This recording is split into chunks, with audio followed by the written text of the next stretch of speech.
रात के अंधेरे में घना जंगल सन्नाटा लिए खड़ा था। चारों ओर सिर्फ चांद की ठंडी चांदनी और पेड़ों के सरसराने की आवाजें थीं।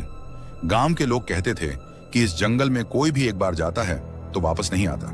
मानव, विशेष और कुशाग्र, तीन बचपन के दोस्त, अपनी जिज्ञासा और साहस के साथ इस रहस्यमय जंगल के अंदर जाने का फैसला करते हैं। मानव सबसे निडर और होशियार था, विशेष जोश से भरा और ताकतवर, जबकि कुशाग्र शांत लेकिन हर बात को ध्यान से समझने वाला। आज रात हम उस भूतिया हवेली का राज खोलेंगे जिसे कोई छू तक नहीं पाता, मानव ने अपनी आवाज में ठहराव के साथ कहा। तीनों जैसे जैसे जंगल के भीतर बढ़ते गए, हवा अचानक ठंडी और तेज हो गई। पेड़ों की शाखाएं अजीब तरह से हिल रही थीं, जैसे कोई उन्हें घूर रहा हो। मानव ने कदम रोककर कहा, सुनो, क्या तुम्हें भी ये आवाजें सुनाई दे रही हैं? विशेष ने कांपती आवाज में कहा, हाँ, जैसे कोई धीरे धीरे फुसफुसा रहा हो। मत आओ, मत आओ। कुशाग्र ने घबराकर पीछे हटना शुरू किया, पर मानव ने हिम्मत दिखाते हुए कहा, डरो मत, आगे बढ़ना होगा। ये आवाजें हमें रोकना चाहती हैं। जंगल के बीच एक टूटी हुई पुरानी सड़क पर पहुंचते ही तीनों के कदम खून के धब्बों पर ठिठक गए। खून जैसे जमीन पर धुंधले धुंधले निशान छोड़ रहा हो। कुशाग्र ने कड़वी सांस लेते हुए कहा, यहां पहले कुछ बुरा हुआ है? मानव ने ध्यान से कहा, ये निशान गायब भी हो रहे हैं, जैसे कोई छुपाना चाहता हो कि ये कभी थे। तभी हवा के झोंके से अचानक पेड़ों पर कुछ लाल रेखाएं चमकी, मानो कोई अधूरी चेतावनी दे रहा हो। अचानक झाड़ियों के पीछे से पुरानी और टूटी फूटी हवेली नजर आई। दरवाजे पर लाल रंग के खून जैसे निशान थे और खिड़कियां टूटी हुई थीं। हवेली पर जाल बिछे थे और ऊपर की खिड़की से किसी की परछाई दिखी। विशेष ने दहशत से कहा, मैं तो वापस जा रहा हूं। मानव ने कठोर आवाज में कहा, अगर हम डर गए तो कभी सच का पता नहीं लगेगा। चलो अंदर चलते हैं। जैसे ही वे अंदर कदम रखते हैं, दरवाजा अचानक जोर से बंद हो जाता है। विशेष ने दरवाजा खोलने की कोशिश की, लेकिन वह जकड़ सा गया हो।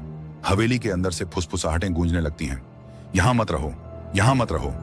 कुशाग्र ने कांपती आवाज में कहा, हमें अब यहां से निकलना चाहिए। मानव ने धीरे से कहा, पहले सच जानना जरूरी है। फर्श पर एक पुरानी डायरी देखी, उसे उठाकर उसने पढ़ना शुरू किया। डायरी में लिखा था, यह हवेली एक अमीर जमींदार की थी जिसने जिंदगी में कई बुरे काम किए थे। उसकी मौत के बाद उसकी आत्मा हवेली में फंसी हुई है और वह अपना बदला लेना चाहती है। अचानक हवेली के कोने में दीवार पर खून से बने अजीब चिन्ह चमकने लगे। दीवार के पीछे से एक ठंडी हवा का झोंका आया और अचानक एक महिला की आत्मा प्रकट हुई। उसकी आंखें लाल और चमकदार थीं और उसकी आवाज गूंजती हुई बोली, जो मेरी कहानी सुनेगा उसे मेरी पीड़ा समझनी होगी। मेरी आत्मा तब तक चैन से नहीं रहेगी जब तक सच सामने नहीं आता। तीनों दोस्तों के रोंगटे खड़े हो गए, लेकिन मानव ने हिम्मत दिखाते हुए कहा, हम तुम्हारी कहानी सुनेंगे। डायरी पढ़ते पढ़ते मानव को पता चलता है कि जमींदार के खिलाफ झूठे आरोप लगाए गए थे। असल में उसने अपने परिवार की रक्षा के लिए कई बलिदान दिए थे, पर गांव वाले उसे नहीं समझ पाए। विशेष ने गंभीरता से कहा, हमें यह सच्चाई गांव के लोगों तक पहुंचानी होगी। तीनों ने फैसला किया कि वे जमींदार की आत्मा को शांति देंगे। वे हवेली से बाहर निकलने लगे, लेकिन दरवाजे फिर से जोर से बंद हो गए। तभी एक तेज रोशनी ने उन्हें घेर लिया। रोशनी के खत्म होते ही हवेली में सन्नाटा छा गया। आत्मा गायब हो चुकी थी। मानव, विशेष और कुशाग्र बाहर निकले और गांव वालों को सच्चाई बताई। अब गांव वाले उस जंगल से डरना छोड़ चुके थे। जंगल का रहस्य उजागर हो चुका था और हवेली की आत्मा को शांति मिल गई। अगर आपको यह कहानी अच्छी लगी हो तो लाइक और सब्सक्राइब करना मत भूलिएगा। फिर मिलेंगे एक नई कहानी के साथ। ये थी आज की राज वाली कहानी। मिलते हैं अगले एपिसोड में एक नए राज के साथ।